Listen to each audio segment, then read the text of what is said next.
Hello बच्चों। तो बच्चों इस वीडियो के साथ हम एक नया टॉपिक शुरू कर रहे हैं जिसमें हम आपको डिफरेंट डेरिवेटिव मार्केट में किस तरीके से काम होता है उसके बारे में बात करेंगे। तो इस वाले चैप्टर में हम बात करेंगे जो हमारा फाइनेंशियल फ्यूचर मार्केट है उसके बारे में। तो इसके अलावा बच्चों कॉल ऑप्शन, पुट ऑप्शन और स्वैप के बारे में भी हम आने वाली वीडियो में बात करेंगे। तो ये जो पेपर है ये फाइनेंशियल मार्केट का पेपर है। काफ़ी सारी यूनिवर्सिटी में ये वाला पेपर जो है वो कॉमर्स वाले बच्चे, एमकॉम वाले बच्चों को, साथ ही साथ सीए में भी ये वाला पेपर यूज़ होता है।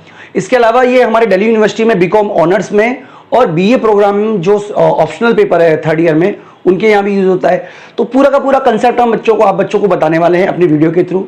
तो बच्चों ये सारी की सारी वीडियो जो है आप मेरे ऐप के थ्रू भी आप इन सब वीडियो को देख सकते हो। आप ऐप डाउनलोड कर लीजिएगा, लिंक मैंने अपने डिस्क्रिप्शन बॉक्स में दिया हुआ है और वहाँ पर आपको कुछ नोट्स भी अवेलेबल हो जाएंगे।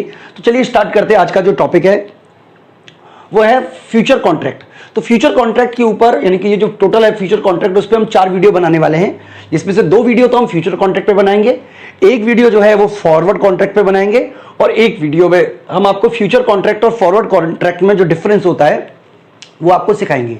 तो बच्चों देखिए आपको मैं बता देता हूँ जो फ्यूचर कॉन्ट्रैक्ट है वो क्या है। जैसे मैं आपको कुछ एग्जाम्पल देके बताऊंगा।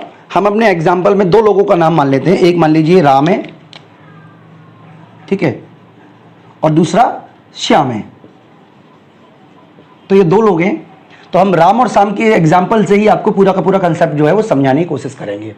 तो राम और श्याम जो है वो एक दूसरे के पास आते हैं और बोलते हैं कि गोल्ड का जो प्राइस है वो देखो कितना फ्लक्चुएट हो रहा है।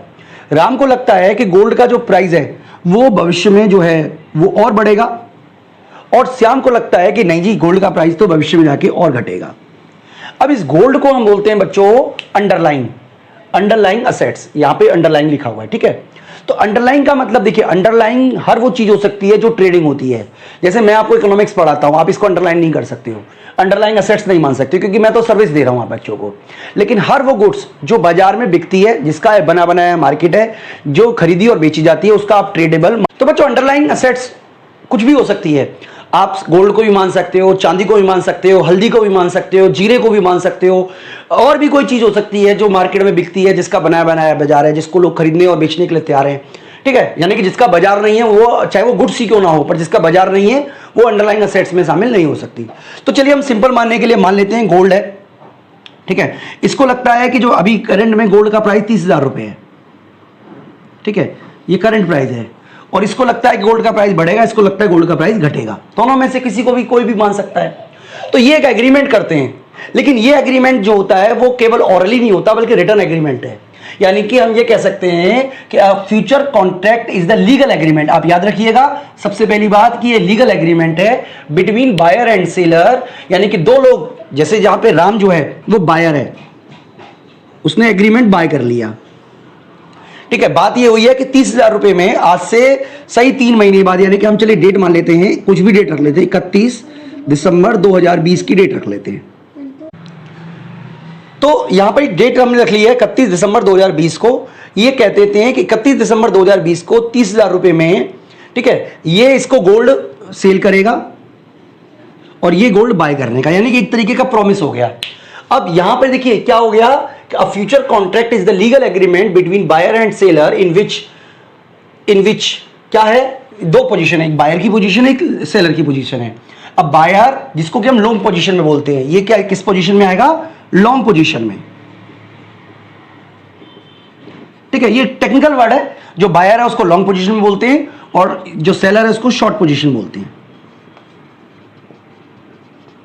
तो यहां पे क्या हुआ है कि अब बायर जो कि लॉन्ग पोजीशन में है टू टेक डिलीवरी किसकी, समथिंग का मतलब अंडरलाइन, जैसे यहां पे हमने गोल्ड माना है, ठीक है, एट स्पेसिफिक प्राइस। ये हमारा स्पेसिफिक प्राइस 30,000 है, जिसको कि हम फ्यूचर प्राइस बोलते हैं। एट द एंड ऑफ जो भी हमारी डिजाइन पीरियड ऑफ टाइम है, जैसे कि हमारा जो डिजाइन पीरियड ऑफ टाइम है वो 3 महीने का था और हमने 31 दिसंबर को हमने डेट माना है। तो देखिए टेक्निकल वर्ड में दोबारा समझ लीजिए, अंडरलाइंग असेट्स जो है वो गोल्ड है, राम जो है वो लॉन्ग पोजीशन में है, श्याम जो है वो शॉर्ट पोजीशन में है, और ये किस डेट को बाय करेंगे, 31 दिसंबर 2020 को। यानी कि राम जो कि लॉन्ग पोजीशन में है, उन्होंने गोल्ड को ट्रेड करने के लिए प्रॉमिस किया है, लीगल एग्रीमेंट किया है, किस प्राइस पर, फ्यूचर प्राइस जो कि 30,000 रुपए है, at the design period of time यानी कि 3 महीने का हमने समय लिया और जो लास्ट डेट है हमने 31 दिसंबर 2020 को रखी है। तो यहां पर एक पार्टी जो है वो बाय का एग्रीमेंट कर रही है, दूसरी पार्टी सेल का एग्रीमेंट करेगी। A seller agree to make delivery of something at the specified period at the end of design period of time, यानी कि जो भी हमारा टाइम डिजाइन किया गया है, जैसे कि यहां पे 31 दिसंबर रखा गया है, इस पर ये अपना जो भी अंडरलाइंग एसेट्स है उसको बेचेगा। तो दो पार्टी हैं, दोबारा क्लियर कर लीजिए, दो पार्टी हैं, पहली पार्टी बायर है, दूसरी पार्टी सेलर है। बायर लॉन्ग पोजीशन में है, सेलर जो है वो शॉर्ट पोजीशन में है। बायर किसी भी गुड्स का, किसी भी संपत्ति को बेचने और खरीदने का प्रॉमिस करती है, उसी को हम अंडरलाइंग बोलते हैं।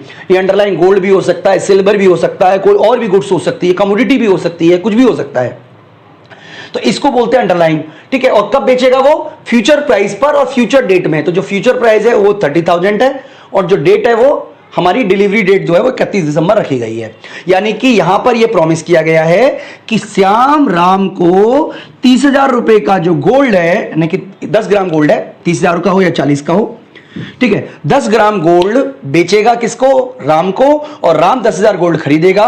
किस रेट पर? 30,000 पर, चाहे प्राइस 40 हो, चाहे 20 हो, चाहे 25 हो, चाहे 70 हो, चाहे कुछ भी हो, लेकिन ये दोनों एग्रीमेंट क्या कर रहे हैं कि हम 30 पे खरीदेंगे, 30 पे बेचेंगे। ये इनके बीच का एग्रीमेंट हो चुका है।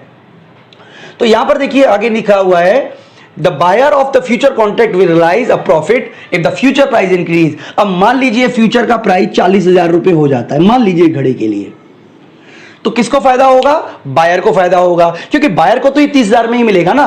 भाई मान लीजिए श्याम के पास गोल्ड नहीं है, वो मार्केट में जाएगा और मार्केट में जाके 10,000 रुपए का, 40,000 रुपए गोल्ड खरीदेगा, लेकिन बेचेगा कितने का? 30,000 का, क्योंकि प्रॉमिस कितने का किया आराम से इसने? 30,000 का। तो इस केस में इसको 10,000 का लॉस हो जाएगा और इसको 10,000 का फायदा हो जाएगा।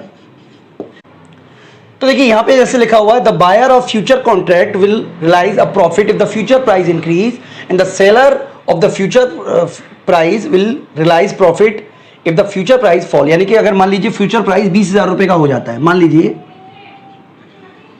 तो 20,000 होने के बाद ये मार्केट से कितने खरीदेगा? 20,000 का, लेकिन बेचेगा कितने का? 30,000 का। तो इसका मतलब इसको 10,000 का नुकसान हो जाएगा और इसको 10,000 रुपए का फायदा हो जाएगा।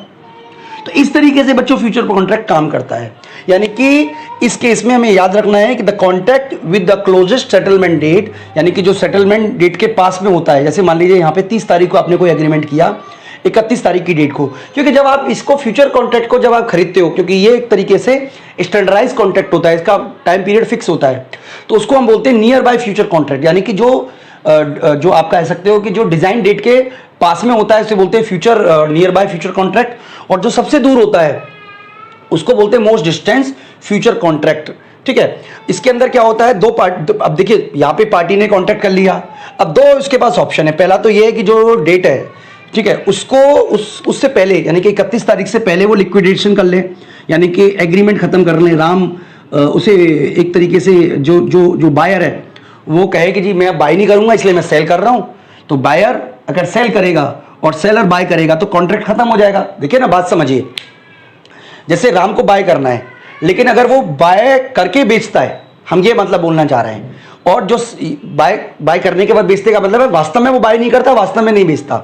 जैसे कि मान लीजिए श्याम को राम को बेचना, मैं दोबारा समझाने की कोशिश करता हूं, श्याम राम को बेचना चाहता है तो राम बायर है, लेकिन जब लिक्विडेशन की बारी आएगी तो ये सेलर हो जाएगा। यानी कि ये क्या करेगा, अपने आप का पोजीशन चेंज कर लेगा, और जो सेलर है वो बायर हो जाएगा, ये भी अपनी पोजीशन चेंज कर लेगा, तभी तो कॉन्ट्रैक्ट खत्म होगा।